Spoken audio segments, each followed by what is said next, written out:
تو میں اکثر سوچا کرتا تھا یار کہ اللہ کی کون سی ایسی چیز ہے جس کی وجہ سے میں اس سے محبت کروں.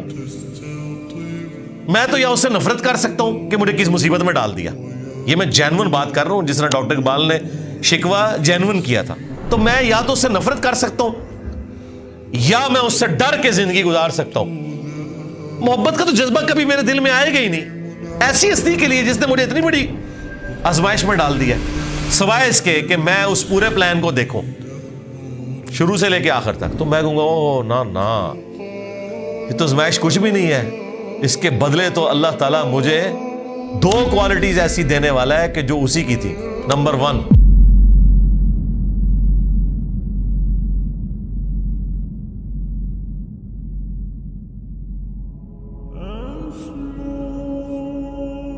یہ جناب توحید کی بات انہوں نے کر دی، اور پھر اب انہوں نے کہا اب تمہارے سوال کا جواب بھی آتا ہے. جو تم نے کوسچن پوچھا تھا نا، خواب کی تعبیر دونوں نے پوچھی تھی، تو سنو. یا صاحب السجن، اے میرے قید خانہ کے دوستو ساتھیو، اما احدکما فیسقی ربہ خمرا، تم دونوں میں سے ایک کے خواب کی تعبیر تو یہ ہے کہ عنقریب وہ اپنے رب کو شراب پلائے گا. یہاں رب سے مراد اپنا آقا، یعنی کہ وہ مالک.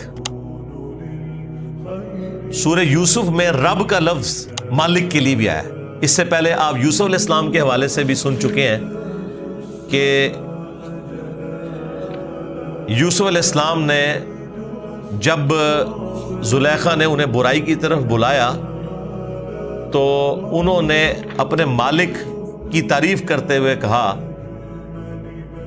کہ میں اللہ کی پناہ میں آتا ہوں جس برائی کی طرف تو مجھے بلا رہی ہے. قال معاذ اللہ انہ ربی احسن مثوایا، بے شک جو میرا رب ہے، میرا مالک ہے، اس نے تو مجھے بڑے حسن سلوک سے رکھا ہے. یہاں رب اور مالک سے مراد اس عورت کا خاوند تھا، تو میں اس کے ساتھ خیانت کر دوں کہ اس کی بیوی کے ساتھ کوئی ایسی برائی والا معاملہ کروں. تو یہ اس صورت کا اسلوب ہے کہ یہاں رب کا لفظ مالک کے لیے بھی استعمال ہوا ہے. لہٰذا یہ اصل ہے اس بات کی کہ ٹرمز کے طور پر اگر کوئی الفاظ آپ یوز کریں تو یہ جائز ہے. جیسا کہ اردو زبان کے اندر آپ نے ایک لفظ بڑا سنا ہوگا، ناخدا. یہ اصل میں فارسی زبان سے لفظ آیا ہے. یہ لفظ تھا ناؤ خدا. ناؤ کہتے ہیں کشتی کو، اور خدا کہتے ہیں نظام کے چلانے والے کو. ناؤ خدا کشتی کا چلانے والا. جیسے آپ کہتے ہیں ٹرک ڈرائیور، بس ڈرائیور. اب ڈرائیور کا لفظ تو کامن ہوتا ہے، اس کے ساتھ پھر کبھی بس آ جاتا ہے، ٹرک آ جاتا ہے. تو ناؤ خدا، ناؤ کہتے ہیں کشتی کو، خدا اس کا چلانے والا. لیکن یہ بولنے میں ذرا ایک لمبا سا لفظ تھا تو وہ بیچ میں سے واؤ اڑا کے تو اس کو مختصر کیا، جس طرح اردو میں کئی اور الفاظ بھی مختصر ہو گئے. اکثر یہ کام شعراء نے کیے ہیں، کیونکہ انہوں نے اپنے شعروں میں جب وزن بٹھانا ہوتا تھا تو بعض اوقات ایسے الفاظ آتے تھے کہ وہ شعر کی روانگی کو توڑتے تھے.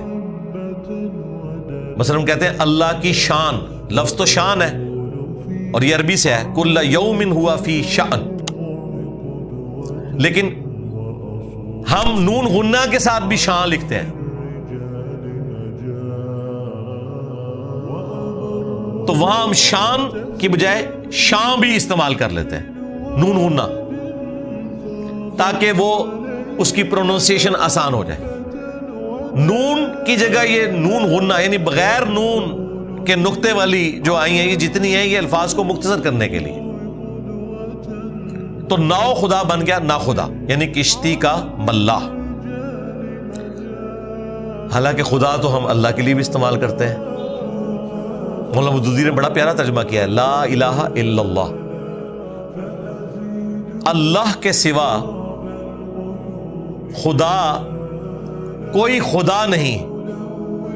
اچھا، اب وہ معبود کو انہوں نے خدا کر دیا، یعنی خدا جس کی پرستش کی جائے، پوجا جائے. اب یہاں پہ جب خدا کا لفظ آئے گا پھر یہ وہ کشتی والا خدا نہیں ہوگا، یہ معبود کے معنوں میں آئے گا. معبود کے معنوں میں تو خدا پھر ایک ہی ہے، لیکن نظام چلانے کے معنوں میں آپ رب، خدا باپ کے لیے استعمال کر سکتے ہیں, کوئی بیوی اپنے خاوند کے لیے استعمال کر سکتی ہے. تو یہ سرکمسٹانسز بتائیں گے یہ لفظ کس لیے استعمال ہو رہا ہے. تو اس میں بھی دیکھیں یوسف علیہ السلام کہہ رہے ہیں کہ ان قریب تم میں سے ایک شخص اپنے رب کو شراب پلائے گا.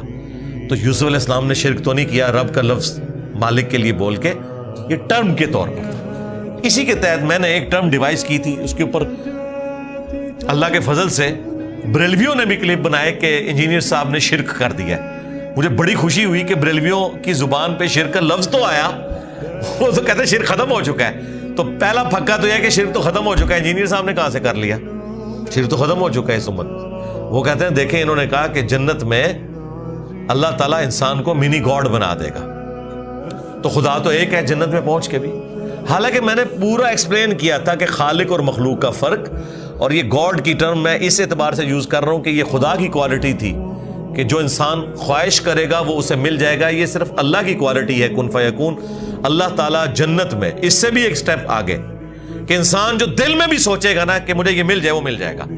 کن فیکون بھی نہیں کہنا پڑے گا, خواہش کرے گا وہ اس کے سامنے آ جائے گی.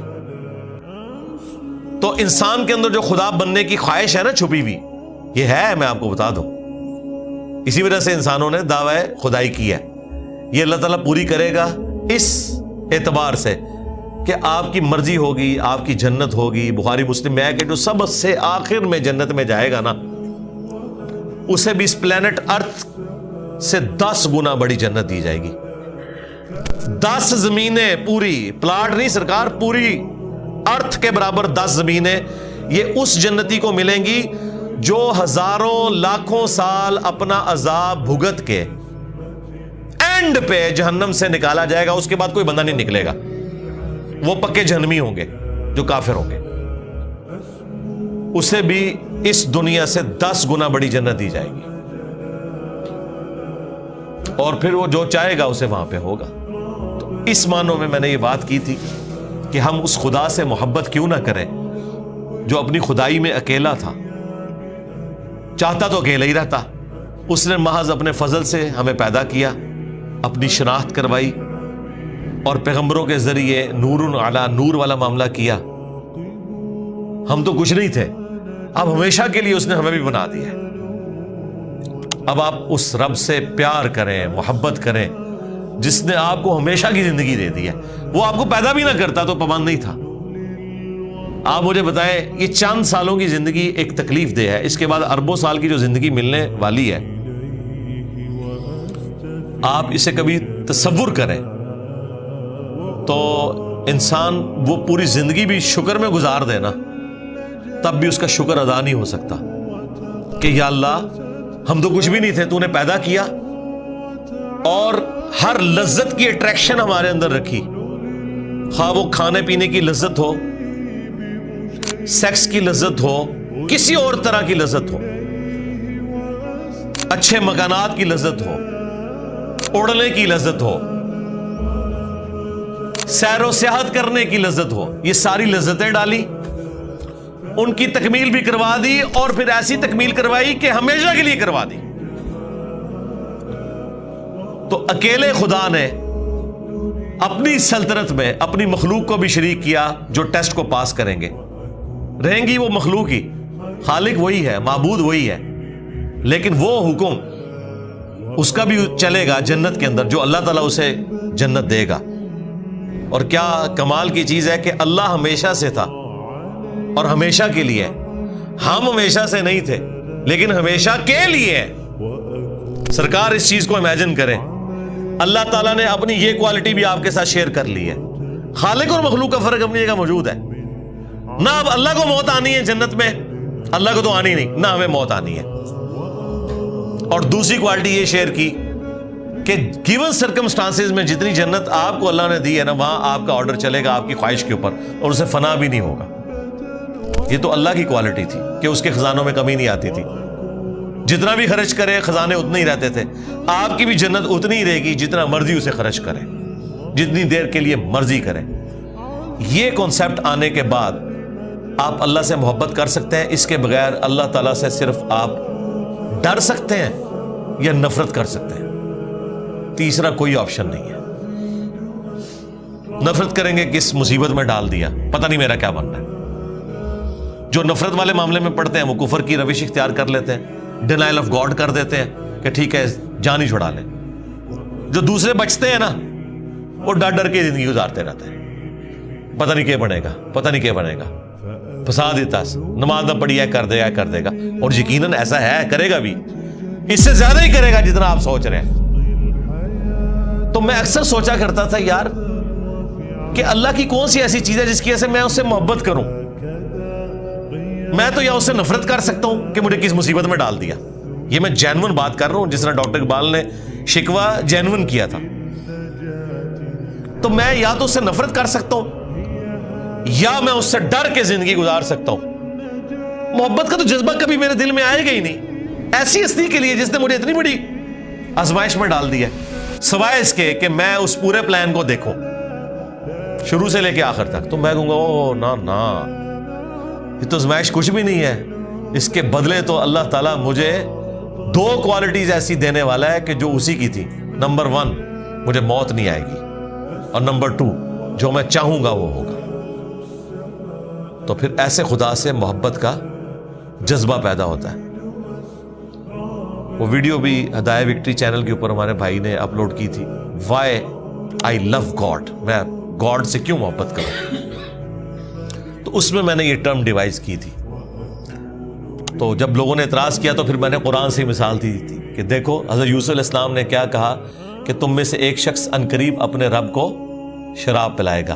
تو یوسف علیہ السلام اس کافر بادشاہ کو، ظاہر مسلمان بادشاہ تو نہیں شراب جو پی رہا ہے، اس کو شراب پلانے والے کو کہہ رہے ہیں کہ تو اپنے رب کو شراب پلائے گا۔ یوسف علیہ السلام تو کوئی احتیاط والے الفاظ کہتے ہیں، نہیں الفاظ کا چناؤ انجینئر صاحب ٹھیک کریں۔ یوسف علیہ السلام کا بھی انہوں نے چناؤ ٹھیک کروانا تھا، بلکہ یہ یوسف علیہ السلام کا چناؤ اللہ نے قرآن میں انڈورس کر دیا، اب تو یہ اللہ کا بھی چناؤ ہو گیا۔ وَأَمَّا الْآخَرُ، جبکہ جو دوسرا ہے نا، فَيُسْلَبُ، تو وہ عنقریب سولی دے دیا جائے گا، فَتَأْكُلُ الطَّيْرُ مِن رَأْسِهِ، اور پرندے اس کے سر سے نوچ کے کھائیں گے۔ وہ جو اس نے دیکھا تھا نا کہ وہ میرے سر کے اوپر ایک ٹوکرا رکھا ہے جس میں روٹیاں اور پرندے کھا رہے ہیں، تو وہ اسے سولی دیا جائے گا اور وہ اس کے مغز میں سے کھا رہے ہوں گے۔ تو قضی الامر، یہ فیصلہ ہو چکا ہے۔ الذی فیہ تستفتیان، اس معاملے کا جو تم نے مجھ سے دریافت کیا، یہ اٹل فیصلہ ہے، یہ اب بدلنے والا نہیں۔ ظاہر ہے ان کو بھی پتا تھا کہ وہ جو چھوٹنے والا ہے، ایسے دونوں کے لیے یہی فیصلہ تھا کہ یہ عنقریب پھانسی دے دیے جائیں گے، کیونکہ اسرائیلی روایتوں میں ملتا ہے کہ ان دونوں نے مل کے بادشاہ وقت کو زہر دینے کی کوشش کی تھی، لیکن یہ جو تھا جو چھوڑ دیا گیا یہ خانسامہ تھا، اس نے اینڈ ٹائم پہ بادشاہ کو کہا کہ آپ نہ کھائیے، اس کا دل پسیج گیا، لیکن زہر ڈالنے میں تو وہ شامل تھا، تو دونوں کو اس وقت تو جیل میں ڈال دیا گیا۔ بعد میں ثابت ہوا کہ پیچھے ماسٹر مائنڈ وہ تھا، اگرچہ یہ بھی اعلیٰ کار بنا، لیکن چونکہ اس نے بادشاہ کی جان بچا لی لہٰذا اسے تو معاف کر کے اسی عہدے پہ بحال کر دیا گیا، لیکن جو ماسٹر مائنڈ تھا جس نے زہر دیا تھا اور اس خانسامے سے ڈلوایا تھا، اس کے لیے فیصلہ ہو گیا۔ تو اب یہ کس دل کے ساتھ یوسف علیہ السلام نے تعبیر سنائی ہوگی؟